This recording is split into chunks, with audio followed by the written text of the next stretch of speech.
بسم الله الرحمن الرحيم هل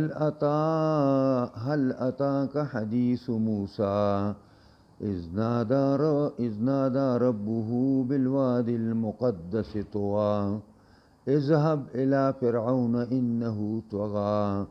فقل هل لك إلى أن تزكى وأهديك إلى ربك فتخشى فأراه الآية الكبرى فكذب وعصى ثم أدبر يسعى فحشر فنادى فقال أنا ربكم الأعلى فأخذه الله نكال الآخرة والأولى إن في ذلك لعبرة لمن يخشى صدق الله العظيم. دا مخکې د قیامت ذکر الله تعالی وکړو او د قیامت هغه زلزله او هغه هیبت او هغه غبراهټ او هغه مختلف احوال د خفګان او د تکلیف او دا یو ډېر لوی مصیبت دی د قیامت ورځ. نو الله رب العزت د هغې یو جلک او یو مش نمونې خروار چې وی هغه الله تعالی پیش کوي او په یو شخص کې چې هغه فرعون دی چې هغه د خدای دعوه کړې وه او د الله د پیغمبر نافرماني د موسی علیه السلام کړې وه.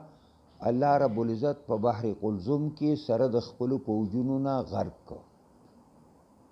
دقسې الله تعالی چې څومره ظالمان قومونه راغلي دي الله د دې ځمکې د مخ نه هټاو کړي دي او نیست و نابود کړي دي او هیر تیرې ګرځولي دي. دا د الله قانون دی. داسې نبی علیہ السلام ته الله تسلی ورکوي هل اتاک یا محمد آیا تا ته راغلی دی او دا حل چې کوم دی نو دا تشویق او دا استفهام برای تشویق او برای ترغیب دی. یعنی دا کیسه واوره هل اتاک حدیث موسی آیا راغلی دا تا ته واقعه او خبره د موسی علیه السلام اذ نادى ربه بالوادي المقدس طوى هغه وخت چې आवाज وکړو موسی ته پروردگار دده بالوادي المقدس طوى په هغه خړګۍ او په هغه ایریا مقدس او پاکه کې طوا چې د هغې نوم طوا. موسی علیه السلام چې د مصر نه د هغه د لاس نه یو قفطي مړ شو او فرعونیانو د هغې خلاف نو موسی علیه السلام د مرګ بندوبست وکړو. نو موسی علیه السلام ته اډر ملاو شو چې دا اوس مصر پیدا او مدین ته لاړ او د شعیب علیه السلام سره هلته ملاقات وشو. د هغه ملاقات په نتیجه کې هغه ورته یو لور هم ورکړه او په دې شرط باندې ورکړه چې ته به 8 کاله ما دپاره ګډې سره یې او که دا 8 کاله دې تېر کړه نو دا به در باندې لازمي او که لس دې تېر کړه نو دا 2 کاله استحبابي امر دی که تېر دې کړو ډېر ښه دی. پیغمبران ټول عمره په اعلا باندې عمل کوي په افضل باندې عمل کوي. 10 کاله تېر کړه بچیم شوي دي او حضرت شعیب علیه السلام دته دا کم بچی چې کېدل نو دته هم یو حصه په کال کې ورکوله نو ډېرې ګډې روانې کړي دي بال بچه هم ورسره دی. دې کوهي تور ته راورسېدل چې دلته راورسېدل توره شپه ده باران وریږي او دا مفسرینو لیکلي چې د زنانه درد ذئم دی بچو مسلم ده او یخنیم ده او توره تیاره ده او چکماک چې هغه په هغې باندې تیلي په شان پخوا به خلکو اور بلو هغه هم پس شوی دی د باران د وجې نه هغه هم نه لګېدای کېږي. نو موسی علیه السلام په دې سوچ و فکر کې دی ګډې هم ترې خوري شوي دي بس ډېر لوی سوچ و فکر کې دی او د کوی تور په دې لمن کې په یو ونه باندې اور ولګېده او یو نور دی او رڼا ده. موسی علیه السلام خپل بیبي ته وایي چې زه لاړ شمه دغه تاسو ته کیدی شي د هغې نه اورم راوړمه او هلته څوکي نو لار به هم راته وښایي. نو هلته څوکو د دین لارې ورته وښوده الله رب العزتو. نو دا هغې ته اشاره ده اذ نادا ربه، هغه وخت چې آواز وکړو دی موسی ته پروردګار ده په هغه ایریا او په هغه کنده او خوړګۍ مقدسه پاکه باندې چې د هغې نوم طوا او دا د مفسرین لیکلي دي چې د دې کویتور د غر نه لاندې طرف ته ده، لاندې جوره کې داسې ده. اذهب الى فرعون انه طغى، لاړ شه فرعون ته یقینا دی سرکشه شوی دی. فرعون ته لاړ شه. ګوره رأس الطغیان او د بدمعشانو مشر هغه فرعون دی. که فرعون ټیک شو ټول خلک به ټیک شي، او که فرعون ټیک نشو هیو قسم نه ټیک کیږي. دا چې رأس الطغیان سره ته هغه دعوت ورنکې او د هغه اصلاح ونکې، نو په قوم کې اکا دوکا تبلیغ او دعوت پیش کول دا داسې دي لکه په شین څخه ډنډ کې چې سړی چې کوم دی وایي دلته زه خپلې لمنې راوچتې کړي وي زه جامې بچ کوم. د غیر الله په قانون باندې او د غیر الله دسترس باندې او د هغه په حاکمیت اعلی باندې د غیر الله دا ملکونه مردار شوي دي، دا څخه ډنډونه دي. دا به په دې پاکیږي چې چا لاس کې واګي او هغه مسلمان شي، هغه د الله نه ویریږي، هغه ته دعوت پیش کړی شي، هغه باندې محنت وکړی شي، او کني کې نو بیا په یو کومه ذریعه چې په ملک کې د تبدیلی په هغه طریقه باندې هغه تبدیل کی به لري کی. تاسو ګورئ دلته حضرت موسی ته الله نه وایي چې قبط قوم ته ورشه، ورته وایي اذهب الی فرعون، فرعون ته ورشه. ولی فرعون کې څه چل دی؟ انه طغى، هغه سرکشه شوی دی، هغه د عبدیت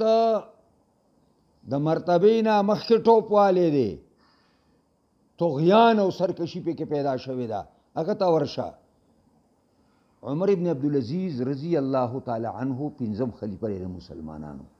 کله چې هغې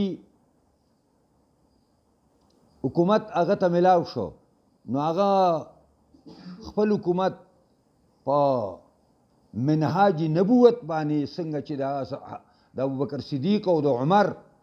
او د عثمان او د علی رضوان الله تعالی علیهم اجمعین حکومت وقص حکومت قائم کړ، خلافت علی منهاج النبوت قائم کړ. نو چا ورته ویل چې ټول لاندې هغه زاړه خلک دي سیکرټریان او بلاګان. نو عمر ابن عبدالعزیز یې ورته مثال پیش کړ، ویل صاحبه چې په غټ سیند کې اوبه پاکي که نه نو په نهرونو کې اوبه پاکي چلیږي، په لختو کې اوبه پاکي چلیږي، او په تیرونو کې او په اډو کې اوبه پاکي چلیږي. او که هغه غټ سیند خړي که نه لاندې ټول به خړي، په لختو کې به اوبه خړې رواني، په نیرونو کې اوبه خړې رواني، په اډو کې او په تیرونو کې اوبه خړې رواني، ځکه چې هلته خړ دی. که زه سم شوم ټول خلک به سم شي. تاسو دا سیرت له ګورئ که نه، دا سیرت چې تاسو ته معلوم وي نو بیا به تاسو په ذهن کې وسعت یو کلاوالی به دی.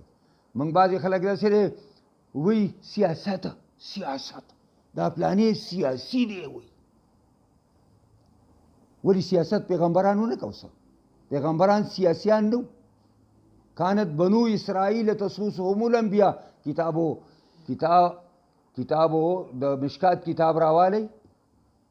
کتاب دغه چې کوم دی کتاب الرقاق راوالی، دا حدیث پکې پروت دی چې کانت بنو اسرائیل تسوسهم الانبیاء، د بنی اسرائیلو سیاست به د هغې پیغمبرانو کو. کلما هلک نبی خلفه نبی، هر وارې چې یو پیغمبر وفات شو بل به راغی. اکه سیاست اسلامی بیا چلو.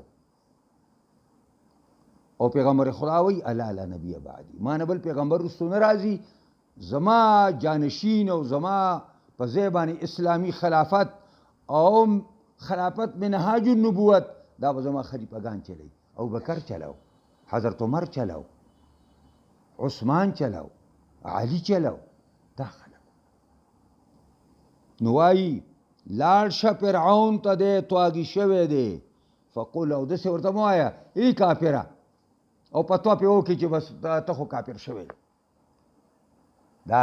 مفتیان مولیان نه دي دا خلک د اسلام نه متنفر کوي دا چې فتوی په جیب کې ګرځوي او خپلو د پټۍ وړو ته په جیب کې فتوی ګرځوي د خلکو د کفر دا اسلام خدمت نه کوي دا اسلام نه خلق متنفر کوي اگر چې شکل به د مولا اساس کړی نه سره مولیان دي او نه دا فتوی جایز دي غلطې خبرې کوي فرعون سرکش دی د خدای دعوی کړې ده او موسی علیه السلام ته الله چل ښیي څنګه راوبله دعوت وله ورکه فقل ووایه موسی هل لکه ای فرعون ستا شوق شته ستا مینه شته الی ان تزکه چې ته خپل ځان پاک کړي د ګناهونو لویو وړو نه او د خپلو غلطو خبرو نه واپس شي ستا دا شوق او مینه شته که نه دا یو سور کافر ته چې د خدای دعوا کړې ده د الله پیغمبر ته د دعوت چل ښیي داسې ورته ووایه واهدیک الی ربک فتخشا او زه به تا ته ښوونه وکړم موسی ورته وایي او فرعون زه به تا ته لار وښایم الی ربک ستا رب ته ته رب نه یې ته تېروتی یې ستا رب بل دی زه درته د هغه ته لار ښایم فتخشا پس چې ته ویریږي د الله نه دا خشیت دی که نه خشیت من الله دا ملاک الامر دی ملاک الامر د دې مثال د مقناطیس دی چې خشیت الهی در کې پیدا شو د دین تمام کارونه تا ته آسان شو او دقه د عبادت مغز دی چې د الله نه سړی ویریږي په هر معامله کې ویریږي په هر خبره کې ویریږي او چې دا چا کې نشته نو د هغه او د حیوان د هغه او د غویي او د ګډ او د بیزې هېڅ فرق نشته دی بیا فاراه الآیة الکبرى فرعون داسې سر وواهه موسی علیه السلام فاراه اخود موسی علیه السلام دی فرعون ته آیة الکبرى لویه معجزه امسای وغورځوله او د هغې نه لویه اژدها سازه شوه خامار ته ساز شو او مفسرین لیکلي فرعون چغې کړې موسی ستا په رب قسمي دا مار دی ونیسه امام صابونی د دې ترجمه کوي فکذبا دا تکذیب یې وکړو د دغې دعوت وعصا او نافرمانی وکړه د موسی علیه السلام او ثم ادبر یسعی صابونی ترجمه کوي ثم ادبر بیا شا کړه یسعی او منډې کړې د مار نه ویرېده زم او دس به هم مات شوی دی فرعون و دا مفسرین لیکلی دي چې داسې خامار ته ساز شو او دا خولې چې وازه کړه که نه دا یوه شونډې دی تخ نه لاندې کړه او بله یې سره پاسه کړه او فرعون چغې کړې او منډې کړې دا ترجمه هم ده خو عامو مفسرین دا ترجمه کوي ثم ادبر یسعی بیا یې شا کړله د دې میدان د مقابلې نه چې د خبرو میدانو د مناظرو میدانو دا یو بیله یسعی او کوشش شروع کو په ملک کې د راجمع کولو د ساحرانو د مقابلې د موسی له فحشر پس راجمع کړه فنادا او آواز وکړه فرعون وی فرعون تخصاص کو او اعلان وکړه او په ټول ملک کې خلک خبر کو چې د اختر ورځ د هغې چې کوم اختر و د موسی سره د مقابلې ساحران مې راجمع کړي ټول خلک راشئ فقال انا ربکم الاعلی او په دې منبر باندې فرعون بیا اعلان وکړه زه ستاسو انا ربکم الاعلی زه ستاسو لوی خدای یم یعنې معنا دا ده فرعون په خلک په دې پوهېده چې دا فرعون په خپله د پلاني زوی دی د پلانۍ زوی د پلانۍ نه پیدا شوی دا په څه خدای نه دی خو معنا دا ده چې اختیارات ټول زما په لاس کې د خوراک سکاک او د بندوبست دا ټول زما لاس کې دي، دا زه چلوم. فاخذه الله نکال الاخرة والاولى، پس اونیو الله فرعون لرا نکال الاخره په عذاب د رستنۍ وینا باندې، والاولی او د ړومبنۍ وینا باندې. یو معنا یې دا ده، مخکې دا وینا یې د رستنۍ ده چې انا ربکم الاعلی، او 40 کال مخکې یو بله خبره کړې وه چې ما علمت لکم من اله غیری. د دې دواړو کلمو په منځ کې 40 کال الله هغه ته مهلت ورکړی دی. ان الله لیملی للظالمین، ان الله لیملی للظالمین، الله ظالم ته مهلت ورکوي. اذا اخذه لم یفلته، خو چې وینیسي بیا یې نه پرېږدي. ګورې دا کلمه د کفر یوه او کلمه د کفر دوه، او دا هم معنا ده. پس اونیو الله د لره نکال الاخره، په عذاب د آخرت باندې چې جهنم ته به الله ورچوي، او اولا د دنیا عذاب ولا دا الله ورکو چې بحر قلزم کې سره د پوجون نه ډوب کو. ان فی ذلک العبره،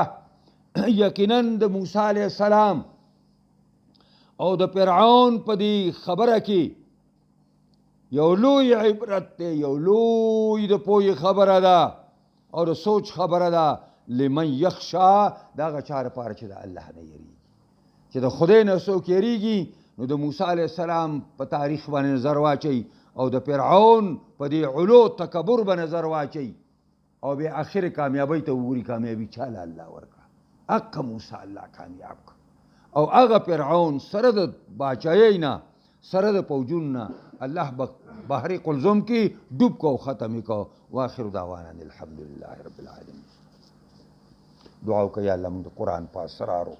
لطائف او ترجمو باریکو باندې پوهه کې د سره سره الله موږ لپاره د کامل مکمل عمل کولو توفیق راکړي.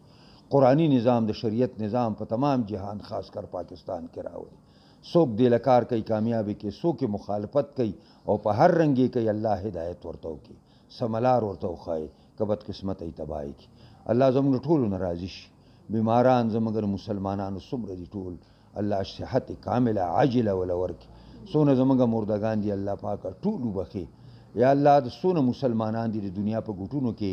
او د ظالمانو منافقانو فحاشي او عریاني خورونکو د خلکو نه په لوی تکلیف کې دي. پروردګار دا په خپل غیبي امداد باندې د دې مسلمانانو دادرسي وکړي او د دې کفارو مشرکانو بيدینو په حاشانو منافقانو د ظلم نه په دنیا په هر کونه کې مسلمانانو له حفاظت ورکړي او د مسلمانانو د جان او مال حفاظت وکړي. الله زموږ ټولو نه راضي شي. جامعه تعلیم الاسلام مندنی آباد کې یا الله